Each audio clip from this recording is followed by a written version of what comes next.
This could be the last part of my social development segment, and, as you can see, it is all about your peers. This may discomfort the weak. Brace yourselves. Your peers.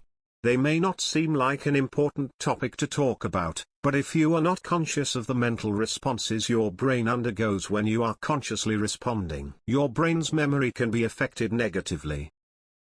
As well as your critical thinking, problem solving, and your sense of initiative can all be damaged. These brain processes are all incorporated when you socialize.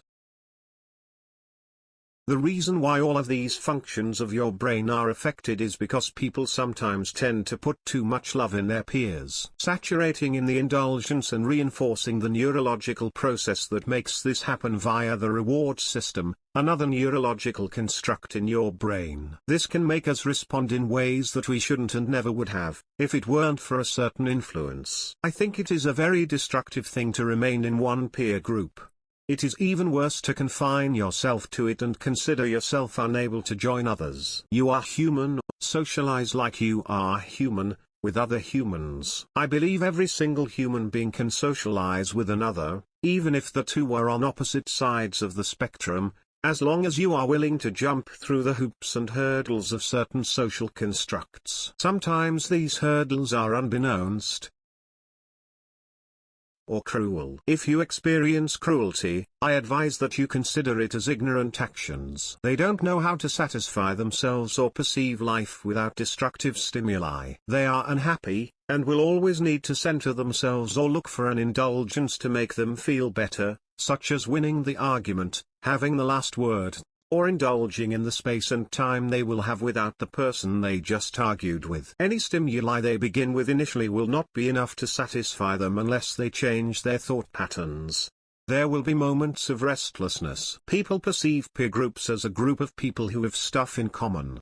This can be mentally sedating, which can impact your brain negatively if there are not enough stimuli present. Human communication can function past similar interests. Communicating past similarities can also be more stimulating and healthier for your brain, possibly improving brain function. Using the social skills you already have and applying them to new social environments will strengthen memory, problem solving, critical thinking, etc. Change up your friends. Socialize differently.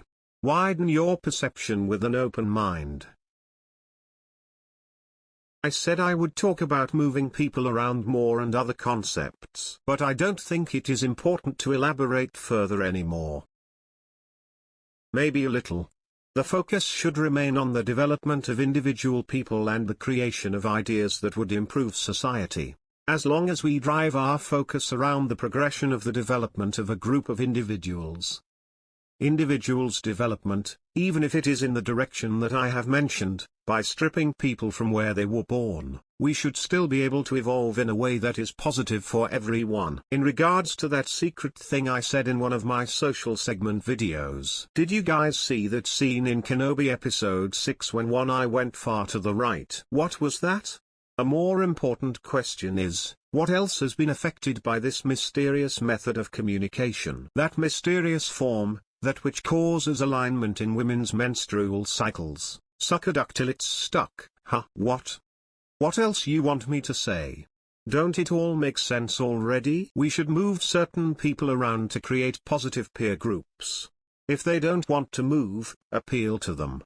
Give them a swimming pool or something. We need more nerdy labor. Making metals more pure from the recycling process. Recycle all that metal scattered in the atmosphere from satellites we don't use. Surely, just as we cut down trees and have less oxygen, and less of that air purifying process, as we send metals into space, our gravity will weaken, by the loss of mass.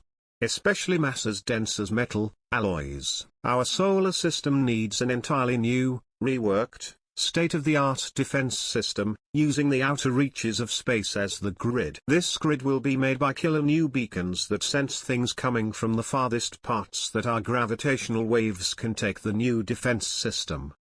I want to call it something tight. I also want to noodle around the closest asteroid belt to scan with a metal detector and catch alloys in the net. It should place dirt back in the belt, if possible, or keep it if it is good for planting, or further analysis. I also want pods that shoot to different parts of the solar system at a constant speed. It should have layers of itself, like a shell or a bubble, to block space debris. Different layers for more protection. If we use a mesh, like a tennis racket, we could minimize weight by using multiple layers that spin. The next layer will be hard metals and or hemp fibers, depending on the ideal weights for the voyage. Some pods could be the size of a Mini Cooper and have their own jets for space traversal. Space should have docking bays. I still think we need to move people around to help build positive social structures. Whoever doesn't want to be part of society and just wants to hide away in their own homes, give them their own city. Surveillance systems will protect everyone from people like mass shooters. Our phones can keep track of our positions. I think we are currently raising each other towards sensitivity and passive aggression. We are allowing and encouraging people to hide behind their tears, instead of recognizing the stimuli and driving a proper, emotionally controlled response. Do not say that it is okay to feel any emotions you want or to play the victim. Tell them instead to look for a way to solve the problem. There are many psychological methods to carry out this awareness.